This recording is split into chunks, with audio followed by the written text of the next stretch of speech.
Hello, I'm Spencer Scott Holmes, and welcome to the podcast. Today, we got super special guest, comic book writer right here. Matt, how you doing? Good. Much better. Yeah, the whole family just got over a bout of COVID, so today is like the first day of normalcy we've had in about a week and a half, so... Oh my gosh. Son's back at daycare, little girl, our little baby caught it, so she's on the mend. I'm back at work. So yeah, it feels good to be doing normal things again. Watching children, sick children, while you're sick.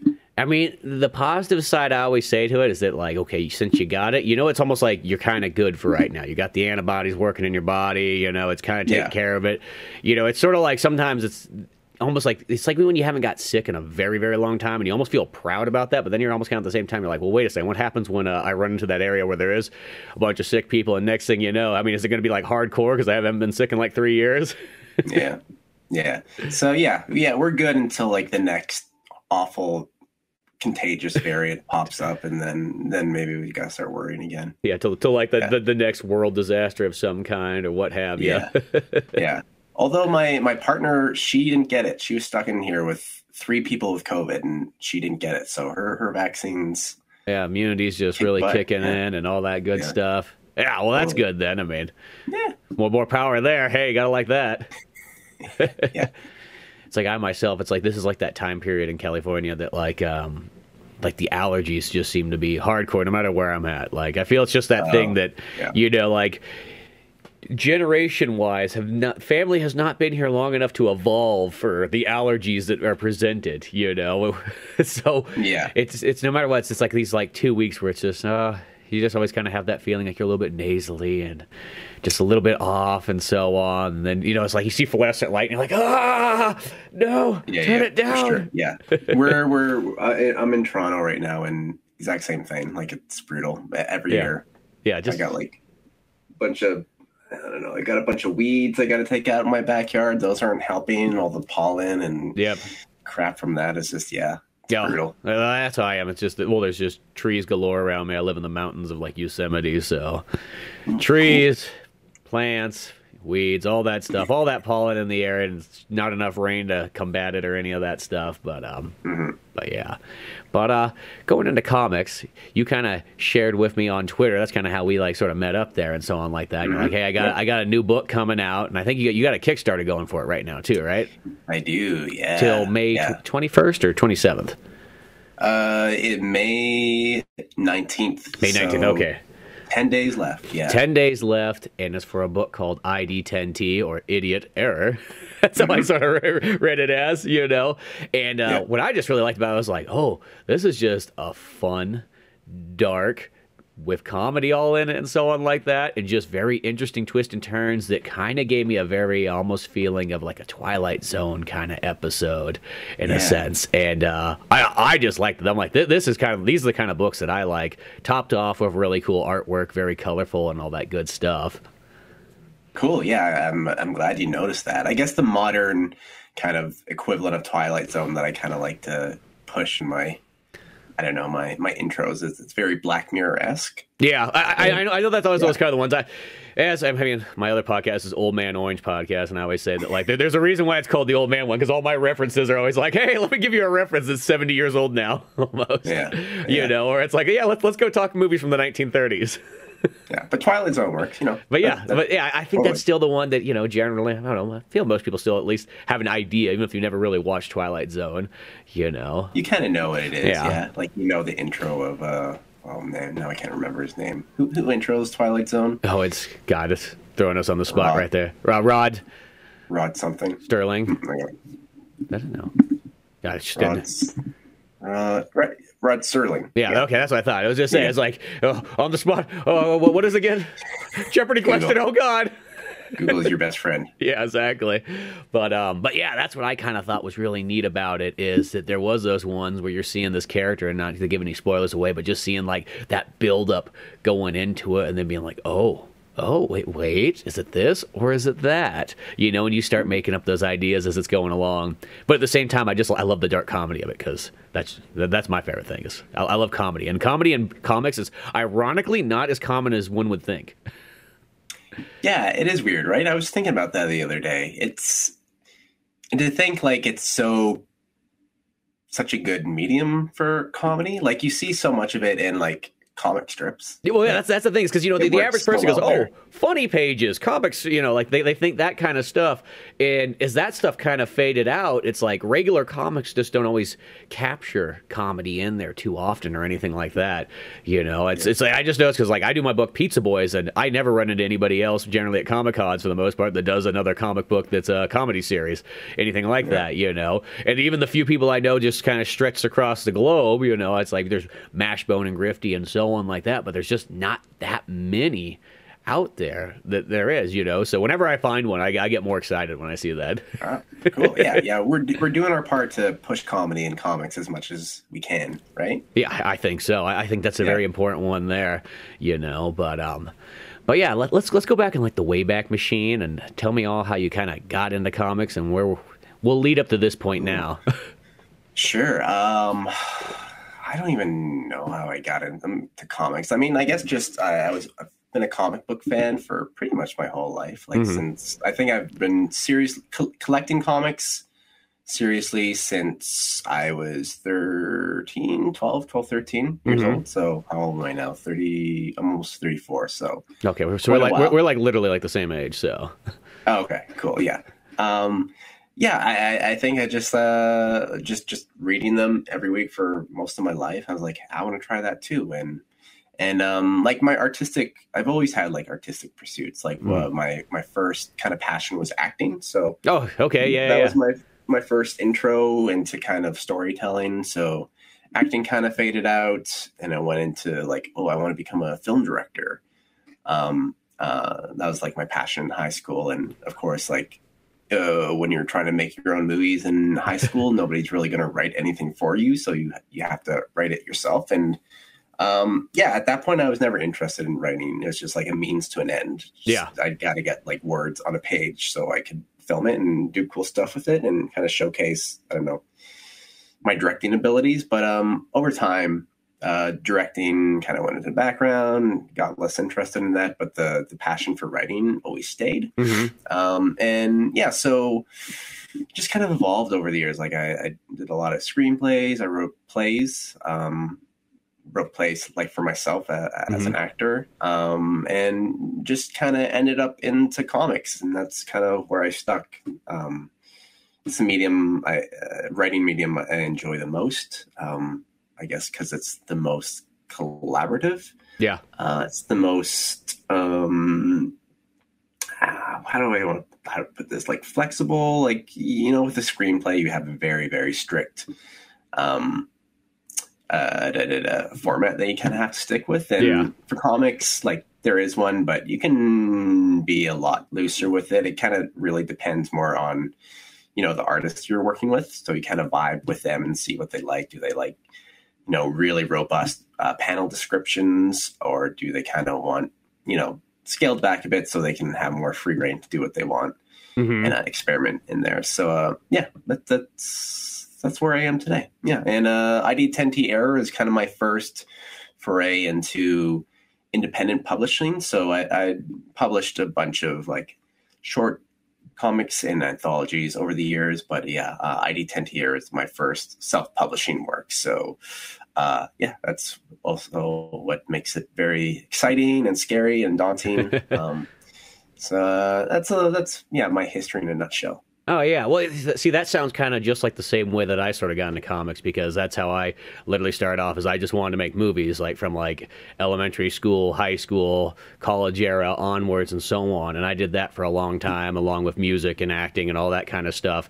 And it's just, you know, you did all the things of movies, and, you know, movies, you just, you know, you're learning the camera, you're learning the directing, the writing, the acting, you know, editing and so on like that. And it just got to a point where, like, me and my buddy were like, dude, it's just too hard to find other people that are committed enough. That was the hardest part about movie making, is that everybody likes the idea of movies, but they don't like but most people don't want to put the work and effort into them. So like next thing you know, you're out there waiting for someone. They're like, oh yeah, I just didn't feel like coming. Or you get actors who go, yeah, I got 1 hour. I'm like, 1 hour? It's going to take me an hour to set the lights up, you know, and all this kind of stuff. Like, no, you got to be here a little bit longer than that. Come on. And then you're speed running it all, and it becomes kind of a hassle. I literally, one of my Pizza Boys issues is kind of about all like what I call my movie making time period of like high school and college era stuff. It's like issue 4 I go with, and it's just, I just kind of lay out all the stuff of like making those movies like back then and just trying to work with people and how kind of tough it is and whatnot. And then as I kind of went on, the next thing came to was like, well, let's try animation, because animation, you know, we can do it with a couple people. Cool. Don't have to worry about as many people. Just draw what it... Whoop. There's COVID got back. But then, you know, it's like you start drawing and all that kind of stuff, and you go from there and you're like, cool, I work with less people and so on like that. And then that kind of streamlined into, I was mostly doing the sort of the animated. My friend would do the drawings, and I would sort of animate them, edit them, piece them all together, and, you know, do the sound and whatnot lining up. And in the process, I kind of kept drawing and drawing and drawing. I got kind of late into the game on that part.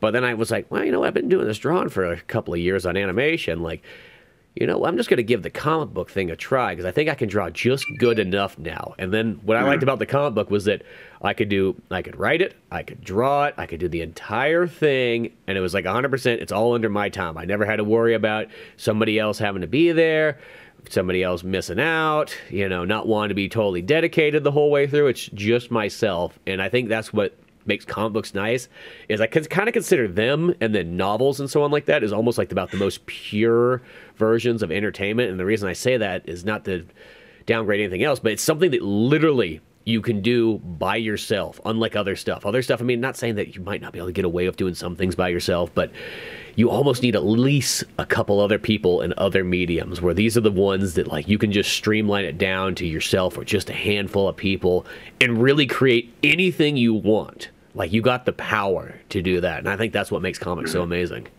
Totally, yeah. I mean, like with a film, you kind of need an entire town basically. To pull that off. You know, if you're lucky, you could get away with like 10 people, but even still, you need 10 people, and to find you know 9 other people other than yourself that are that committed. That's the thing, is a lot of people like that. They're kind of like, I feel like almost like that. They like the weekend warrior thing, but they're not the kind of people that are going to drop everything for like art. Like, you know, and I guess, I don't know, you probably ran across that throughout time too, but that's something I always kind of notice is like, I'm the kind of person that like, we're making a movie, everything else stops. We're making a movie, but nobody else kind of always has that feeling, or some people do, but very few. Yeah, especially when like you're in college, you're just calling on your friends, and they're doing it all for free for you as well. Yeah, it's kind of hard to get people motivated when you know, the only thing that you're promising them is like pizza or something. Yeah, you know what I mean? For 9 hours of work. Yeah, that's where I got to the point where I always said it. I was like, you know, if I'm doing another movie, I have to pay everybody. If you don't pay everybody, because I want that commitment of being like, I'm paying you. I'm the producer now. You better be here.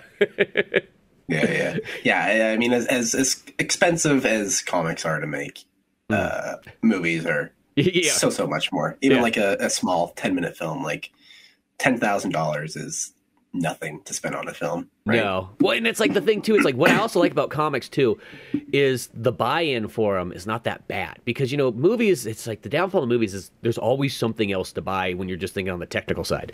There's always a new camera, there's always a new accessory, there's always new like tripods and lights and all this kind of stuff beyond just the people aspect of it. You know, there's the props, there's, you know, whatever you need. Even if you're just doing a talkie picture, there still is so many things, where a comic book's one of those ones like you literally just need an art program, a computer, something to draw on, whatever you kind of feel like, and that's kind of about it. And if you really want to, you could probably live off that for like 20 years if everything just didn't give out. You know what I mean? It's not like you need to continuously keep buying into it like over and over every single year. It's like one of those ones like you're like, I got Clip Studio Paint and I'm good. I paid $200 for it and I'm good for like 7 years on this if I really want to. I mean, you could probably use it for 15 years if you didn't care about any new features or anything like that. Yeah, totally. You know.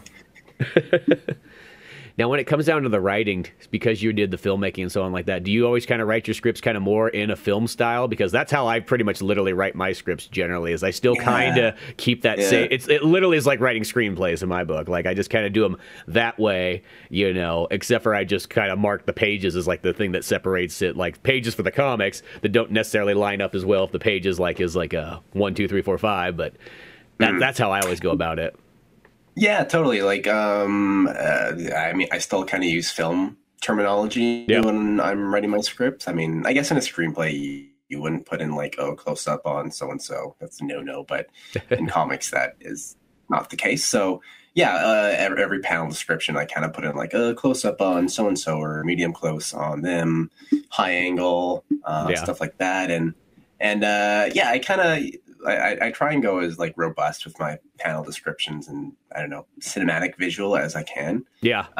Most of the time you can kind of tell like when I started my day writing and in the script and then when I ended it, because my first panel of the day will be like very descriptive. Like it'll be kind of like an Alan Moore page long kind of thing of just really going into all the minutiae of the panel. And then I don't know, by page 10 that day, the panel description will shrink to like a sentence and it'll be like, I don't know, the guy punches the robot. And that's it. You figure out the rest. Yeah.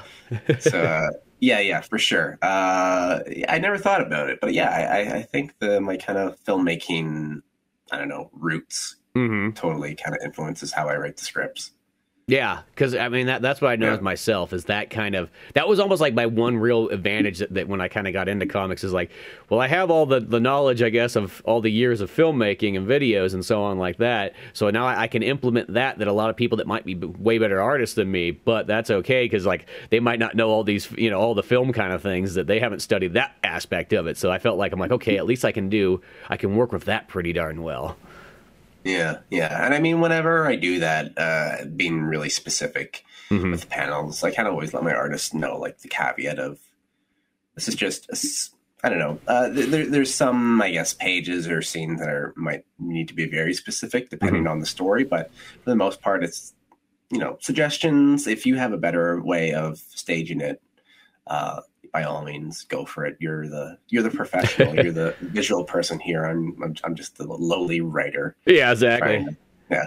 Well, it's like I've always kind of thought of the artist. It's like if you kind of take it into movie perspective, I always feel like, you know, the writer's the writer, of course, but I always feel the artist is kind of like the director in a sense. Like that's how I kind of look at comics is the person who's drawing it is really the equivalent of a director / cinematographer all at the same time, you know? Yeah. And then almost like the inker, sort of almost like you're, in a sense, kind of like an editor that comes in and, you know, dials it in just a little bit more and so on like that, smooths out the process and kind of keeps going and then whatever else kind of going on too. Yeah. There's so many kind of, everybody on the team is kind of wearing so many different hats in that sense. Like, the artist is the director, but they're also kind of like an actor, I guess. Like even like the writer, I feel like is an actor. Yeah. Well, itself. You know, acting and writing. Like there for ID-10t era, there are several panels where I had like very specific, ideas of what I wanted the characters to be expressing. So I would just take pictures of myself making those expressions and then send them to Ottavio, who is the writer, or not the writer. I'm the writer. He is the illustrator of the book. So yeah, he would use that as reference and then put it in the book. And I think he did the same. Like there's definitely some panels I can see that kind of has kind of his facial expressions that he used himself as reference. Yeah, and I mean, writer is writer, but the writer is still like also the producer. Like they are the wrangler of the team, especially in indie comics. Yeah. I guess like Big Two, the producer would kind of be like the editor. Because the editor's sort of the guy who oversees and makes sure everything's kind of going according to plan. Yeah, keeping schedules, making people sure people hit their deadlines. And so for my case, it's like making people sure, not like that Strickler with his deadlines, but kind of getting backwards. We call them work back plans. Okay, just like a lot of PR like what I'm doing now, reaching out to people through Twitter and scheduling podcasts and things like that. And we in indie comics, we all have to wear so many hats to make this thing, this passion, this thing we love work. Oh, it most definitely there. And that's the nice thing about having sort of the team, is that you can split those jobs up, which makes it really nice. Because I remember for a while there, I'd look and be like, God, like when you see just like the writer and then you see like the artist and so on like that, I almost had like the joke where I'm like, okay, one guy works for 3 days, the other guys work for 3 months because of that. But it's like, no. The nice thing is it lets the artist just be able to 100% commit on drawing while the writer goes out, does the marketing, does the talking, does all the meetings and all that kind of stuff, and really gets things going. Because the worst part is a lot of times if you're doing it all yourself is you got to kind of go, okay, I got to dedicate, I'm drawing here, but then I also got to make sure I get marketing and advertising going in, and sometimes one always outweighs the other in the day, and then you don't get the other one done, and it's kind of a constant struggle that way. So it's nice to be able to have that kind of split up and being able to pass different things along and so on. Of course, also you got the thing where you can bounce the ball back and forth to each other on ideas and so on, and kind of like go, okay, what's the best choice out of all these? Yeah, for sure. Yeah. That's the thing. Like, a bunch of the script, I guess, is kind of written on the fly, kind of through Messenger. Like we text each other all the time once he's working on a page, and if something's not working, then we kind of, he'll show me a screenshot of what he's working on, and then ask for suggestions, and I'll kind of think about, I guess what I wrote didn't really work, so let's rethink that and kind of rewrite it. So.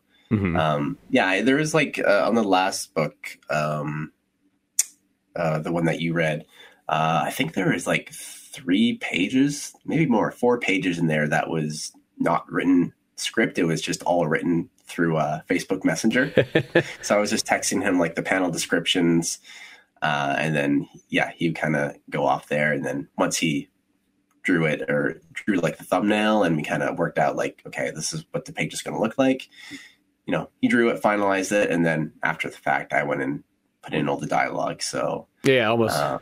That's the thing I'm talking about. Like it depends on who you're working with. So whatever works for you and your artist is how the script gets done, how the comic gets made, as long as it looks good. Yeah, exactly. Really matter, I guess nobody's stressed or anything. Yeah. No, it should be an organic kind of process, because when it comes down to artistic things like that, if you start trying to do too much forcing or something like that, it just doesn't work out creatively, I think, as well as if everything kind of flows and smooths together like water in a sense, and makes it nice and easy for everybody to kind of work. And I think that almost becomes a more productive environment anyways, I mean, I guess there's always got to be that little bit of like making sure it doesn't get out of hand, where, the old classic movie thing where budget's now going out of control, shoots are taking 10 times longer. You're like, what are you doing? Yeah. You know what I mean? Like, I thought you were a master director, and now you're like destroying this company.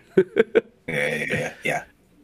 Let's hope that doesn't happen here. I can't afford it. Yeah. The worst thing that can happen in comics is when people can't commit enough to an idea, where they keep changing it in between. Because I see that happening where people are going along and then they change something, and then they're going and they change something, and they go in, and it just kind of like, it's like you make 2 steps up and 1 step back, and it's just like, and sometimes you make 3 steps backwards, so now you're not making progress at all. And it's like that's the one. Like, a lot of times when I finish a script, I kind of like to say that it's sort of concrete. I mean, I know I'm only talking to myself and I'm not talking to somebody else, but I kind of like to say, okay, it's solid. And I'm not saying that I might not add another joke or something else in here, but I kind of like to go, I don't want to keep going back and reshuffling and so on, because I want that process to be like, okay, it's good. I've reviewed it.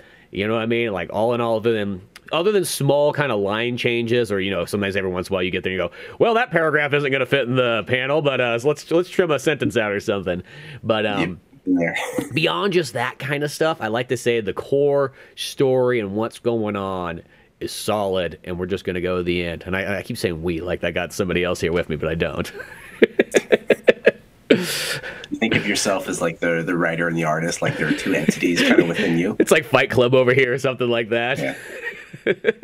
But yeah, it's just like kind of like that, and I think that kind of makes it nice, because that's always the scary thing, is you just don't want to go and then you start changing it too much in the process. And then the example I like to use, it's a music reference, but it's sort of if you remember when Axl Rose was doing that Chinese Democracy Guns N' Roses album, and he was trying to make it perfect for so long. I mean, the album started in like 96, and it finally came out like in 2008 or 9 or something like that. And it took like over 10 plus years to do it because he was just trying to dial it in, try to get that 100%, try to get it perfect. And it's that thing that you almost can't get it perfect. You know what I mean? It's never going to be perfect. It should just be good. You know, because trying to get perfect, you know, it's like you can work on something like the 90% part, you know what I mean? Like that's kind of your main thing. That should be where you should head at, kind of be at like the kind of, that's the good. Because when you try to go that last 10%, you can spend way more time at it. And it's the thing, it's like when that album finally came out, it's not that it's a bad album, but it's not like 10 years plus in the making. It should be like the best thing ever. No, it's just like, you know, it's good, but not as good as the other Guns N' Roses albums that they just recorded. You know what I mean? Yeah. And I feel like that's kind of it. It's just like, just go with it. Do it. Like, don't worry too much and don't change too much there, you know? Yeah. What's the expression? Perfection is the enemy of something doneness. I don't know. Yeah, probably. But yeah. I know which one you're talking about. It's kind of like there's also the other one that's like the paralysis by analysis type thing. You thought about it way too hard and then you killed the idea. Sure. You know, so there's so it's like those ones. Like that's why I've always tried to keep it. Like I always call it my 90% rule. Like it's just got to be good enough. Like is it 90% good? Well, yeah, it's 90% good. Go on. Don't worry about the extra stuff because you'll be sitting there fiddling with it for way too long, and you might as well just have more issues instead of just trying to have one that you think is going to be perfect. Because is it really ever going to be perfect? You know what I mean? Like it's like that. It's like that question: is anything really perfect? No, but there's things that are amazingly good, and you don't question the little details. You just don't question as much, you know. Totally, yeah. Like that was my experience with the ID-10t era. Like, there were things about it that bother me and still bother me. Does everything completely, totally, 100% make sense? Probably not. But you know, I think it's good enough. It's fun enough that you can kind of look past those errors. See what I did there. See, you got error in the title, so it's okay. Yeah, totally. But you know, as I said, when I read it, I mean, I thought everything flowed good. You know, it was funny, it was enjoyable, and a lot of times, you know what it is? Those little things, it's like that, like you might see that you kind of notice. It's like, keep in mind, it's like only you guys as the creators are going to notice it because you've looked at the pages 100 plus times each. So now you can spot anything and everything from a mile away. But like when, you know, the reader kind of does it, I feel like there's like kind of like a smoothing that kind of goes over it. There's a filter that kind of, they sort of see, and what they see is the story flowing. And as long as the story's flowing, and I think that's almost one of the most important things in comics, because it's realistically, everything else is not as much important as long as the story flows, because that's almost like one of the other brilliant things about kind of comics is you can have like picture perfect art, you could have things that look like scribbles, but as long as that story flows and it works, it doesn't matter. You know what I mean? Like that's the most important thing. And I feel like in this book here, it's flowing. So I think that you nailed that right there. It's flowing. Nice. And the whole way through. Right. I never felt like, you know, there was the stop or anything like that. There wasn't like by the way, here's my novel section that I'm going to pop right here in the dead center. Because when you get those comics, it's like, whoa, why did it just turn to a novel all of a sudden? There's no pictures anymore. I mean, if I was reading a novel, I don't mind, but I wasn't prepared for this. Totally. Yeah. It's kind of like what I experienced with acting as well. Like there's some nights where I came off the stage and I was like so depressed because there's some line that I flubbed or I missed something. It kind of threw off the other actor, and then we kind of like had to improvise this weird thing. And then I'd like sulk off stage, and then, you know, friends and family would greet me and be like, "Oh, that was great, blah, blah, blah." I'd be like, "What are you talking about? In scene 2, act 3, I totally fucked this up." And they're like, "Oh, we didn't even notice." Yeah. So, yeah, totally. It's a lot of the time these things are just only you, because you're so intimately close to it, can see these things that nobody else has these perspectives that you have.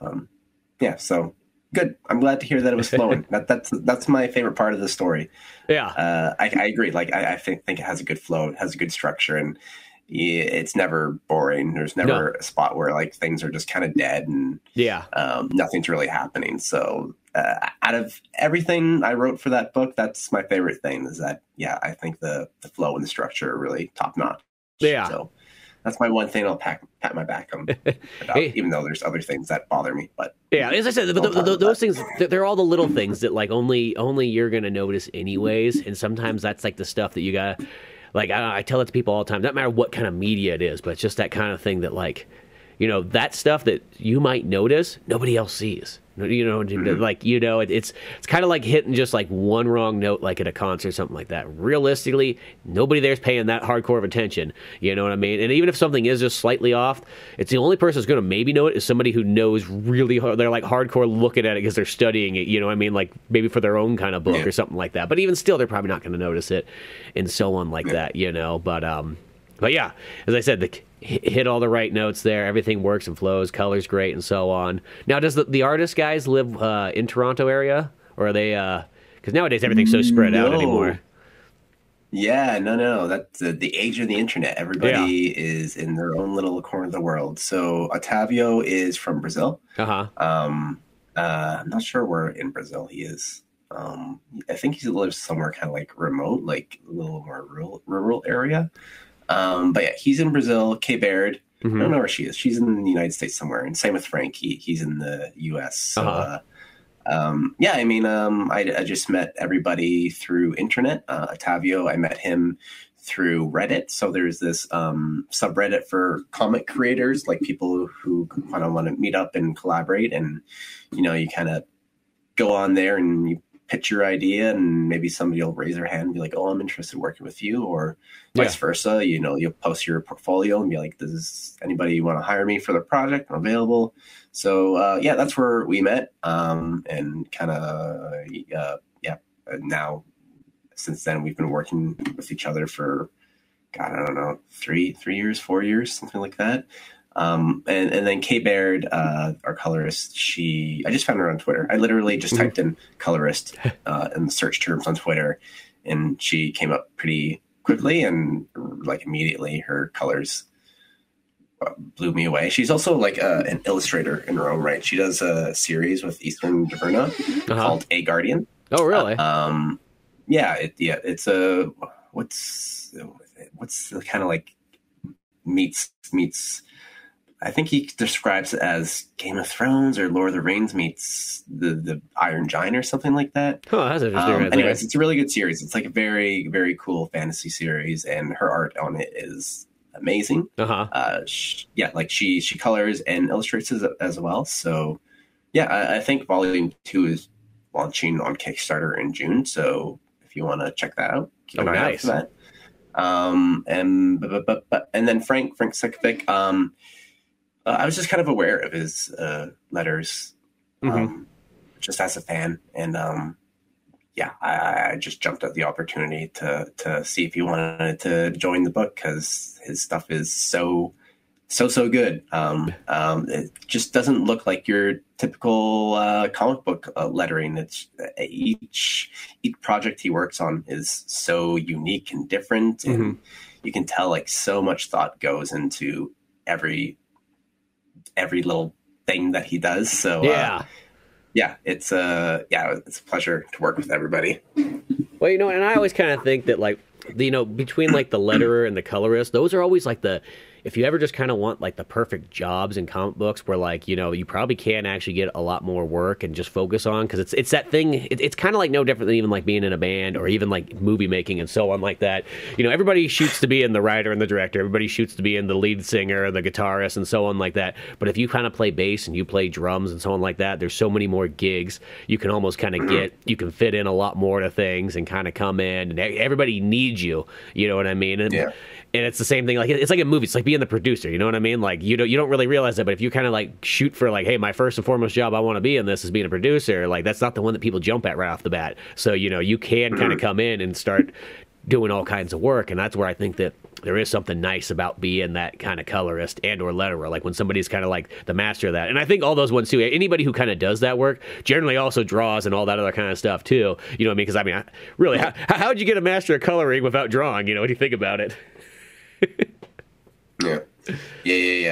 Especially with lettering, like, I don't know, especially with indie comics, but any comic, how essential it is to reading. Like, you can. So many people say, like I can read a comic with bad writing, or I can read a comic with bad art, as long as one of the other things is good.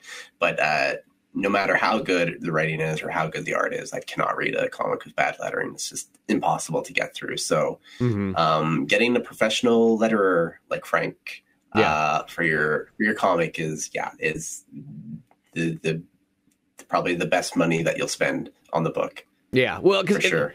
And a lot of times when I'm making a comic book page and so on like that, really when it starts to look like a comic book is once you get the lettering going. Like that is what gives what makes it look from just looking like a picture to being like, oh, that's a comic book page. The lettering is where it's like it all kind of comes together.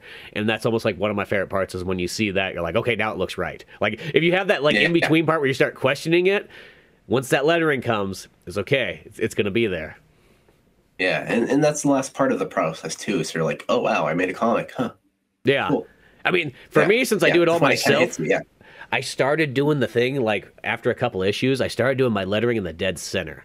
And my whole reason for doing that is that I did it after I did the penciling. I wanted to do the lettering next because I just didn't want to do that thing again where you, like, spend all this time inking a background, making the buildings look nice, and then you go, well, I guess that word balloon covered all that up. That was a good old waste of time right there, So, but if I do it during the penciling, I can kind of see a lot more and be like, okay, cool. I don't need to draw right there because there's going to be just words in my way. So that's where I started like doing it right there in the dead center. And I notice nobody else really seems to do that too often. So I don't know, but I mean, that probably more works better when you're doing it all yourself, maybe. But then at the same time, though, I don't know. As I said, like I feel like it kind of worked well, anyways, because sometimes until you put the words right there real quick and see them, I mean. You look at it in a script and you go, yeah, that's going to fit. Yeah, okay. And then you see in the picture, it's like, oh, I guess that was a little bit more words than I thought.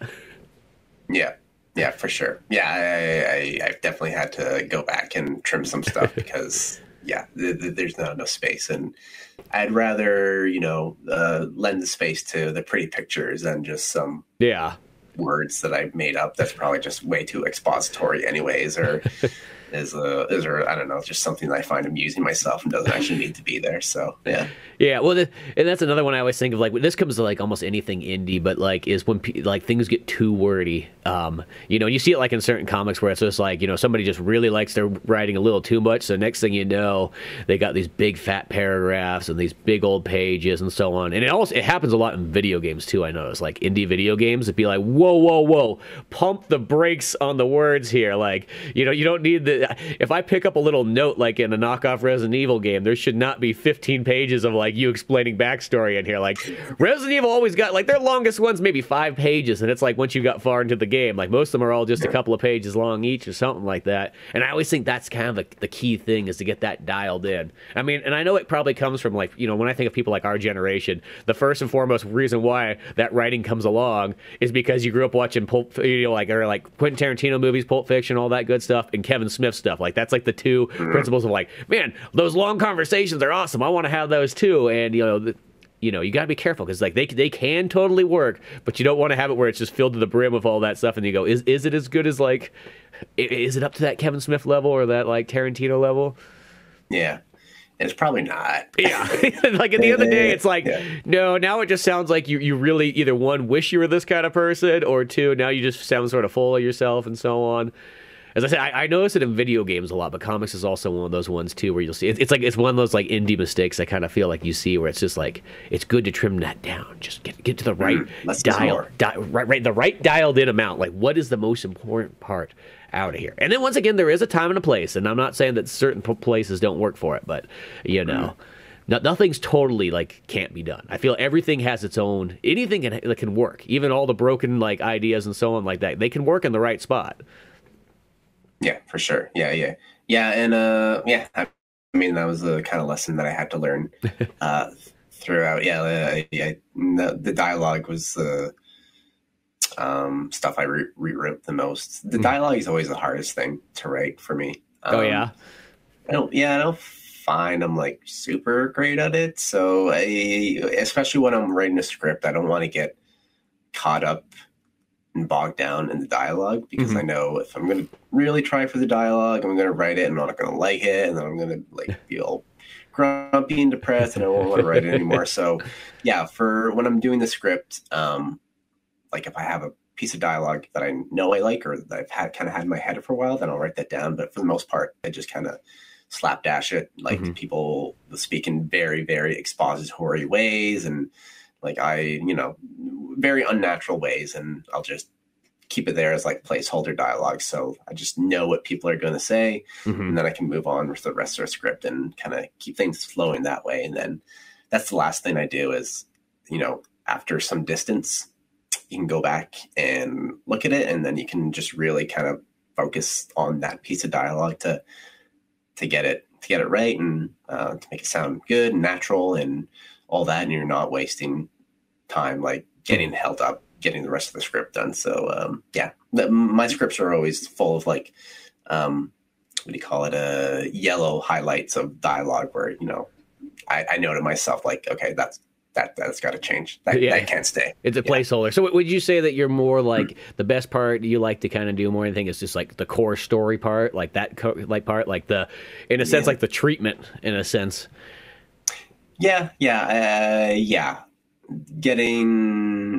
Like the structure, I guess, is probably my favorite part.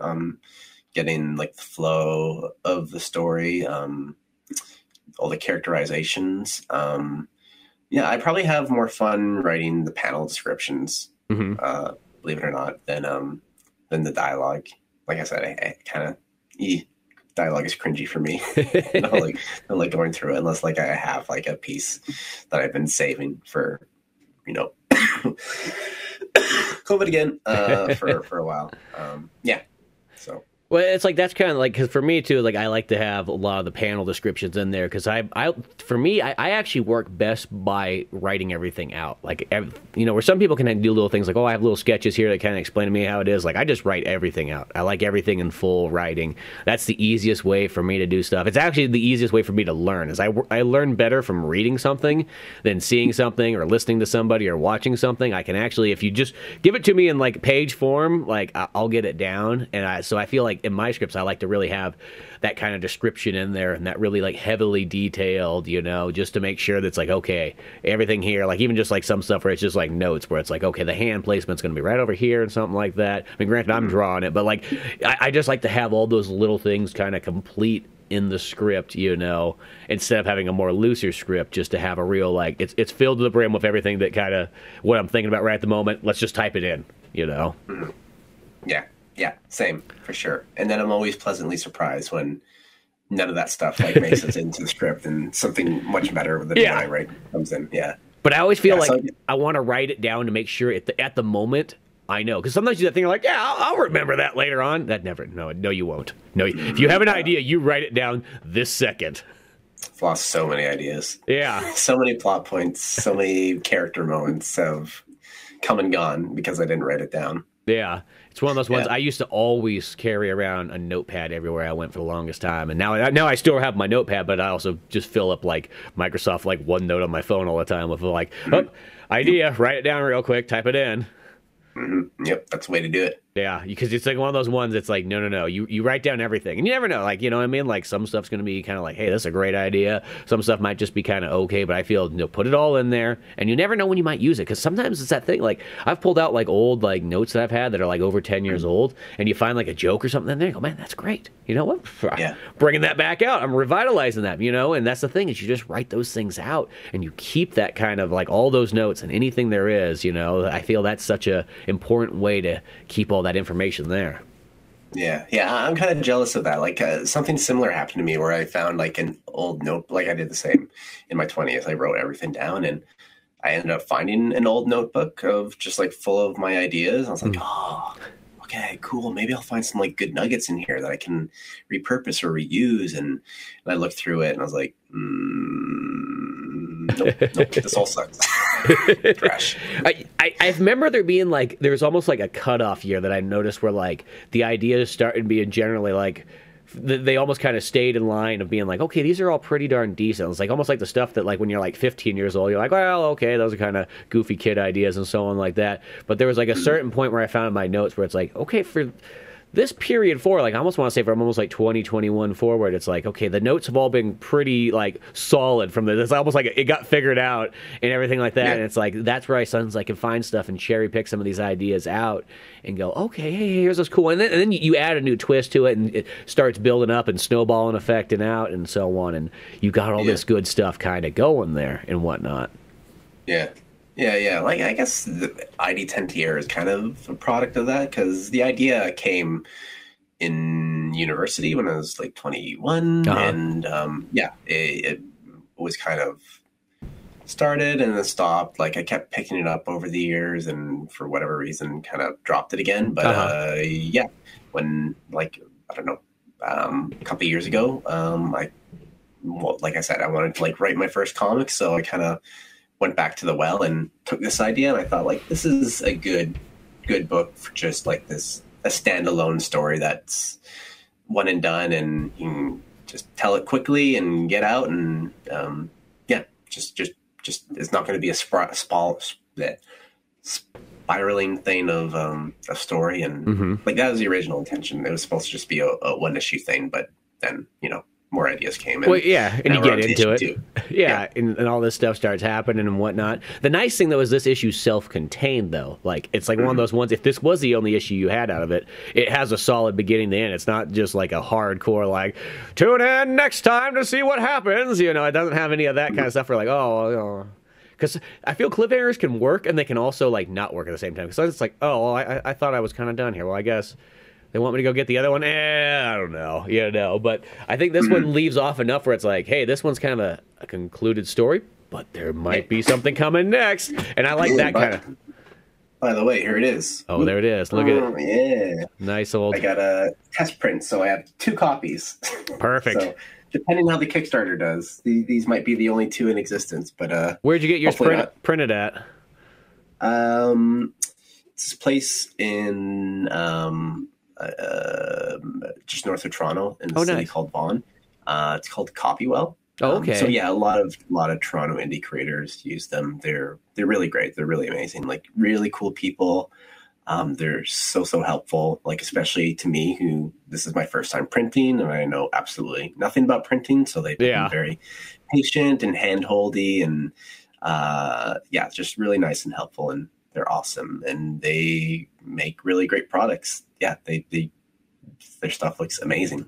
Professional level stuff. So See, that's the nice thing about having one kind of local that you can kind of go to, because for me, everything's too far away, so I just have to order mine, from like out of state and all that kind of stuff like there. And the only downfall is, you get great prints and all that kind of stuff like that, but then it's just that shipping and handling. It's like, I'd love to get rid of that shipping and handling price. That's the thing, that shipping and handling just digs into that you're like, if I could just somehow, some way skip that, because you hate to say it, but books just weigh a ton. That's like that's the worst thing, is books just are not. They're like the heaviest thing you could possibly order is books. For sure. Yeah. So I'm excited to not have it shipped to me. I can just drive up there and grab it myself, and it'll cost me $0. Just not a little zero, gas, but that's about it. A little gas, but yeah. But yeah, no, that's cool right there to kind of have that and be able to easily access it and so on like that. So gotta like that part there. But also kind of going back to that writing and so on like that, like when you're kind of thinking of ideas and so on, what do you kind of do to kind of get that inspiration and motivation sort of flowing, like for the writing process of all that stuff? Like where's your best place to kind of go to get ideas? That's a good question. It's always the best when just the ideas kind of come to you. Like, you don't really have to do anything. It's just they kind of flow in. I know for the sequel to like ID-10t or issue 2, which we're funding now. Once I finished up the Kickstarter for this first one, just kind of very, very slowly, ideas trickled in for like what could happen next. So I'd say like most of the idea of the story kind of came together like when I was out walking my dog.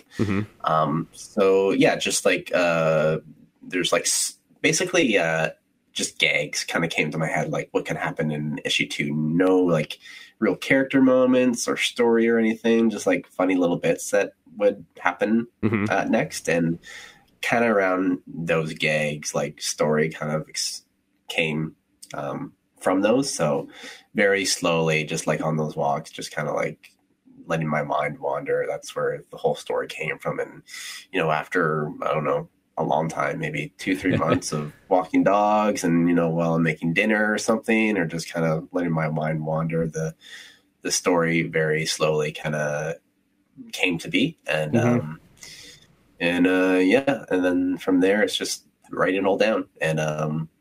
That's cool. So kind of the cool part, like, you kind of have that roadmap, but you kind of take detours along the way. So when you're writing, when you're actually putting those ideas down, they're ideas you get there that you kind of didn't expect or foresee, but it just kind of makes sense in the moment. So like a lot of kind of, I don't know, I'd have like one idea of where the story could go, but then I'd be like, oh no, I could actually go this other way and I can still get to, that plot point where I need to be.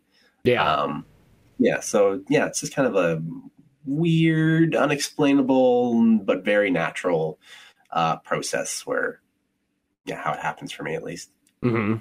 Yeah, no, and I think that is because, like, I really like, that's one of my favorite ways to get ideas is going for a walk or going for a jog, because you kind of get out there, you get the kind of euphoric feeling after about 15 minutes or so, and you start just getting really good ideas, and it starts flowing, and your mind works, and you're kind of cleared, and all that good stuff, especially, the more you're out kind of like in nature or anything, but it can kind of work anywhere and so on like that. That makes it really kind of nice and so on like that, and the other thing that I kind of noticed that a lot of times gets me good ideas is just to kind of go out and just do random stuff. Because I felt like when I was younger, like, in like your 20s and so on like that, you just kind of, you and a buddy would go out and you go like, oh, let's just go drive down to the city, or let's go somewhere here. We're going to go to the comic book store. We're going to go buy movies and DVDs and so on. And as you're off kind of like on just little random adventures, going to concerts, something like that, you never know what you're going to run into and what kind of good story beats you're going to find, or jokes, or what have you. And sometimes it's just like that thing, like, just go do stuff. And you'll find things. Don't expect to find things right off the bat, but they'll just appear as time kind of goes on, when you least expect it and so on. So that's where you always got to have that writing pattern, notes in your phone going. But so many times there. Yeah, and that's definitely like my favorite way of the idea process of happening. Sometimes it's much, much more painful. Like I said, like when I was kind of doing anthologies when I was first starting off, like. For that, like, you'd get maybe if there's something you're interested in submitting, there's kind of like a theme that the anthology was around. Like, I don't know, like one of them was sci-fi gothic tales. So that's totally out of my wheelhouse. I don't know much about gothic romance, but in that case, it's like, okay, if I want to submit to this anthology, I have to sit down and I have to have an idea. And it's a very conscious process of, okay, time to have an idea. And from there, it's a lot harder, but it's also like a skill that you kind of have to develop as a writer, especially like if you're becoming a professional writer and you have to become like an idea machine and, churning out new ideas every single week. So being able to kind of sit down and just ideate, I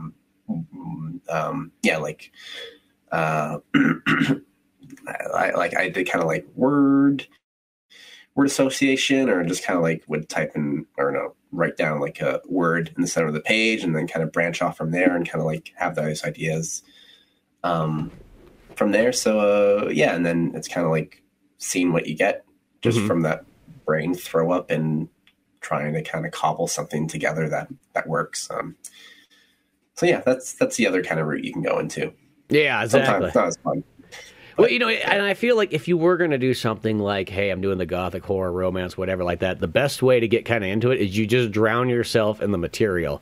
So you go out and you get the movies, you get the video games, you get the comic books, you get the novels, because I think, like, especially when you spread it throughout the different multimedia, you never know what you're going to find. And sometimes, like, like, hey, you're working on comics, but you might find more ideas for yourself in movies, in theater, in video games, novels sometimes too, because sometimes novels are always kind of great because you just don't really expect it. You're like, oh, okay, I'm going to read this book here kind of on it. You're like, oh, here's some great ideas and so on. And then your mind goes like, well, what if it was more like this or in this kind of thing, or I'm putting a spin on it, and the next thing you know, like, I feel that would be the best way. Like, if you knew you had a project, you're like, okay, I gotta do something sci-fi. Well, you would just spend like a week just like, okay, we're just gonna indulge in a crap ton of sci-fi right now, and I'm just gonna get so into it that ideas are gonna start coming. Yeah, that's definitely the smart way to do it. if you're me, you do it the incorrect way because you get really bored just researching all this stuff, and you just kind of want to get it done. So, yeah, I don't know. I just go to like Wikipedia and type in Gothic romance and read like it. Like, oh, okay, that's what Gothic romance is. Okay. Well, Wikipedia is like that. Wikipedia is always a good one. I utilize Wikipedia so much for like, especially for like podcasts. If I do a movie or something like that, I always use that as my good reviewer, so I can you watch it, you can check it out for all this extra information, so on like that. I literally even donate to Wikipedia every single year because I feel like I use it so often. They don't have any ads or anything like that. I want to keep it that way. So here you go, guys, $5. I did my part. Yeah, for sure. You know what I mean? But yeah, no, there's like, just like all that kind of stuff, and it's just have fun with it. I think that's always the key thing too. It's like, are you having a good time? You don't want to. If you're not having a good time, you're doing something wrong. Totally, yeah. And if you're not having a good time writing it, then nobody's going to have a good time reading it. Yeah. So yeah.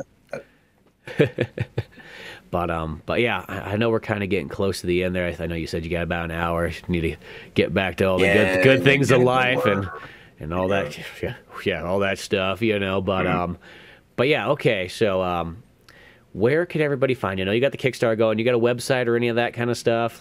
Lead people there. I do have a website. It hasn't been updated in like 3 years. It's a poorly constructed Wix website. So, if you want to kind of get in touch with me, you can find me on Twitter. So, I am at Stupid Matt. So that's stupid with 2 O's instead of a U, and stupid_Matt. So find me there on Twitter. And then, all the information about the Kickstarter will be there. So, like we said, it's for ID-10t error. It's going to be a print run for the issue we've been talking about in this podcast, and it's also funding the second issue. We got 10 days left. We're only 45% funded, so if you hear this and it sounds good, you can help us out. We'd really appreciate it. Yeah, we got a lot of cool tiers you can back on. So, and pretty affordable too. Nice. Especially for shipping to the United States, I think it's pretty reasonable. It's only $10 Canadian, so yeah, what's that like? Pretty okay, right? Yeah, what's that like? $8 American? No, it's the other way around.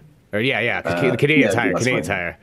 So And then also, I guess we never really gave the synopsis because I felt like I was afraid I didn't want to give away what was going on. But really, on ID-10t, like, how would you kind of describe it? I mean, I look at it as like it's a programmer's kind of story with his friend who's a robot put together, but you're questioning what that robot really is. Is it a robot? Is it an android? Is it all this other stuff?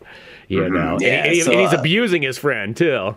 Or his robot pal. Yeah, they're definitely not friends. They're the most bitter of enemies, I guess. So the quick before we close up, the quick pitch is it's about a deranged programmer who spends years of his basement toiling away trying to create this perfect AI robot, and he's not doing it because he wants to further research in this field to better mankind, to make billions of dollars off of like the most advanced technology to ever exist.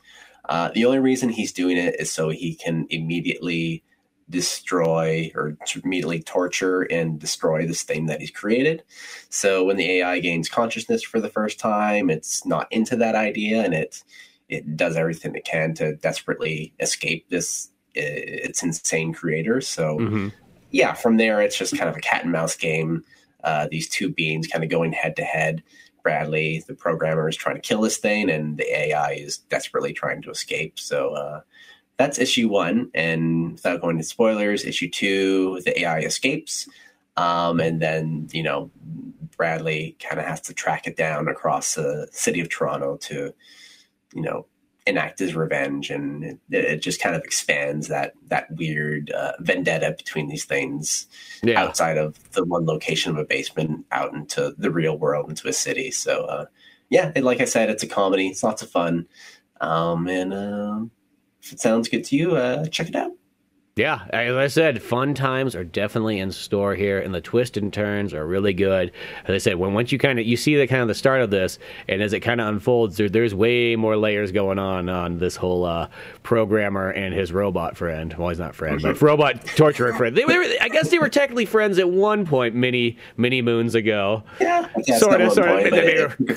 Whatever you want to kind of call that relationship. Yeah. but yeah, so good stuff to check out there. When I put the podcast together, I'll make sure to put all those, at least the Kickstarter links and all that good stuff in there, so it's easy access. But yeah, till then, I'm Spencer Scott Holmes. You can always go to oldmanorange.com for more podcasts, comic books like Pizza Boys, and all my fun stuff there. Good times ahead. Matt, send them off with something special. And I don't know. I'm nothing special. I'm just gonna beg my Kickstarter, please. Yeah, I'm gonna debase myself. Please bag it. Yeah, that's what I'll leave everybody off with. Exactly. That's what comics is all about. Hustling. Yeah. Hustling those books, selling them like used cars. That's how I always treat it. You know what I mean? Mm-hmm. But yeah, go check that out on Kickstarter. Good times are there. Till then, we are out.